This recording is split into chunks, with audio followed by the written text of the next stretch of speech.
Non, non, là, c'est assez, c'est assez. Là, Jérémy, t'arrêtes de rouspéter, tu m'énerves.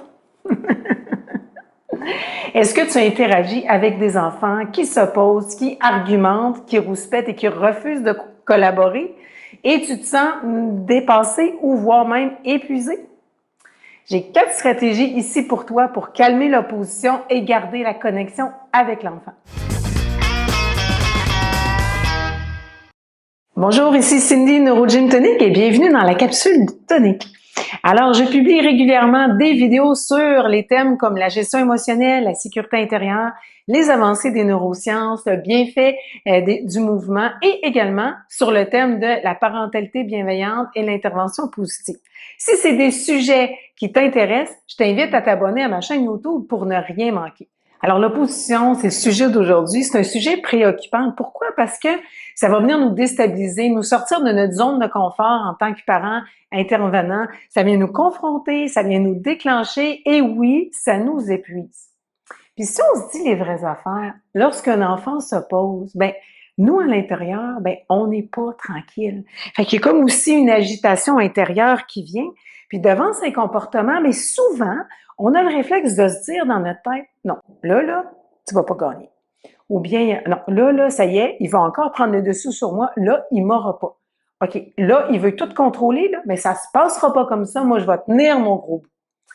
Puis à chaque fois qu'on a ces pensées-là, automatiquement, oui, ça se traduit dans l'attitude, la façon qu'on va intervenir, fait qu'on va aussi argumenter avec l'enfant, et on se retrouve dans une lutte de pouvoir. Et là, on est dans une spirale négative, et là, c'est l'escalade.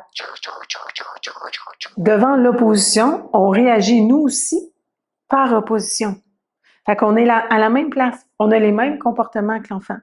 Puis on se dit souvent, oui, c'est moi l'adulte, c'est moi qui contrôle, je vais reprendre le dessus. Mais en interagissant comme ça, en intervenant comme ça, on n'a rien de gagné. Non seulement on n'a rien de gagné, on est dans une lutte, puis on est en train d'abîmer la connexion émotionnelle. Ce lien-là émotionnel qu'on a de plus précieux avec l'enfant. Que lorsque la communication passe, lorsque le courant passe entre l'enfant et l'adulte, c'est toujours possible de faire en sorte que l'enfant devienne un allié.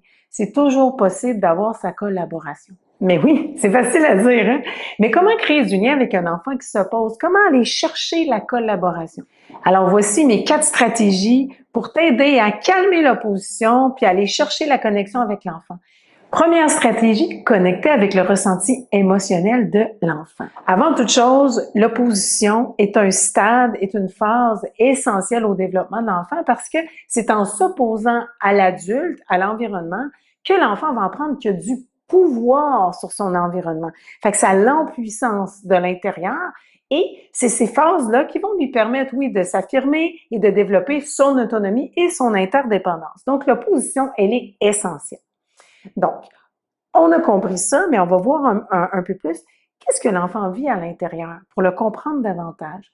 L'enfant qui s'oppose, il a passé la journée dans des contraintes, à avoir des consignes, à se faire retirer des privilèges, à avoir des conséquences sur ses agissements, à se chicaner sur la cour de récréation, à perdre des avantages au niveau de ses liens sociaux. Il arrive à la maison, il est dans un cadre.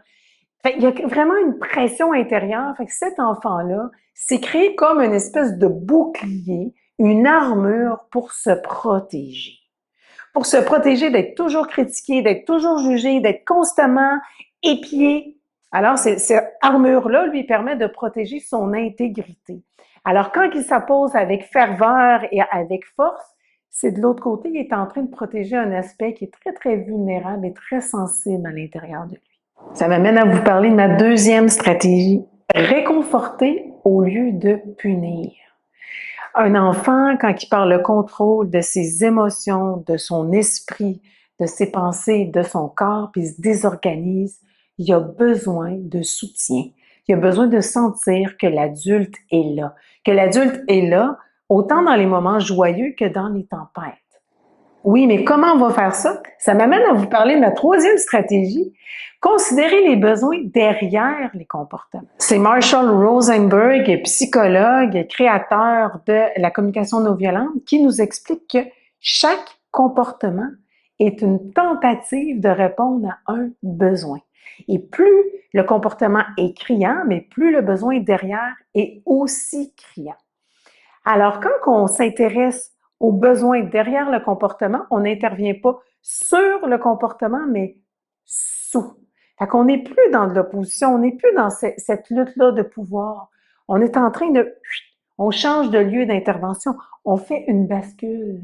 Et là, on s'intéresse à connecter avec le cœur de l'enfant, créer de la connexion émotionnelle, créer une présence empathique. Alors, avec une présence sensible et curieuse, on va questionner l'enfant, on va aller valider sur qu'est-ce qu'il vit. Quand tu t'exprimes comme ça, quand tu cries que c'est pas juste, que tu voudrais sortir plus tard, c'est pas juste, tu voudrais continuer à jouer à ton jeu vidéo puis tu voudrais pas faire tes devoirs, quand tu me le dis avec autant d'intensité, est-ce que c'est possible que... Et là, on va aller nommer des sentiments. Est-ce que c'est possible que tu te sentes irrité, que tu te sentes en colère, que tu te sentes frustré parce que tu aurais besoin d'espace, de prendre du temps tout de suite après que tu arrives de l'école, de prendre du temps pour toi, puis d'avoir un espace de repos. Est-ce que c'est possible? Alors, en nommant ça comme ça, en nommant les faits de ce que vous voyez, en nommant l'état émotionnel, le sentiment que l'enfant peut vivre, et en hypothétisant un besoin, on est en train d'ouvrir l'espace. On n'est plus sur l'opposition, mais là, on est en train de vouloir comprendre cet enfant-là qui est devant nous, vouloir comprendre le besoin qui est en train de manifester derrière son comportement. Ça tisse les cœurs et l'enfant se sent vu, entendu et reconnu. Parce qu'on est là avec lui, puis on l'accompagne dans ce qu'on vit et on s'intéresse profondément à lui parce qu'on est en train de nommer des choses que probablement il n'a même pas conscience lui-même. On est en train de lui apprendre à nommer ses besoins et apprendre cette autonomie-là, puis cette affirmation-là, puis ce pouvoir-là sur l'environnement, mais à partir de ses besoins au lieu d'être en train de s'opposer. Ça, c'est une grande clé. Ça m'amène à parler de la 4e stratégie, placer l'intention. L'enfant s'oppose devant toi, tu es à l'école, tu es à la maison, tu es en consultation individuelle, peu importe, il s'oppose. Tout de suite, placer l'intention. Pour ne pas tomber sur de l'opposition, je place mon intention. Je suis curieuse de savoir qu'est-ce que tu es en train de m'exprimer en ce moment. Je suis curieuse de connaître c'est quoi les besoins derrière ton comportement. Et tout de suite, en plaçant cette intention-là, ton cerveau est en mode recherche. Est en mode recherche pour ouvrir, comprendre, pour être dans une présence beaucoup plus empathique, beaucoup plus compatissante.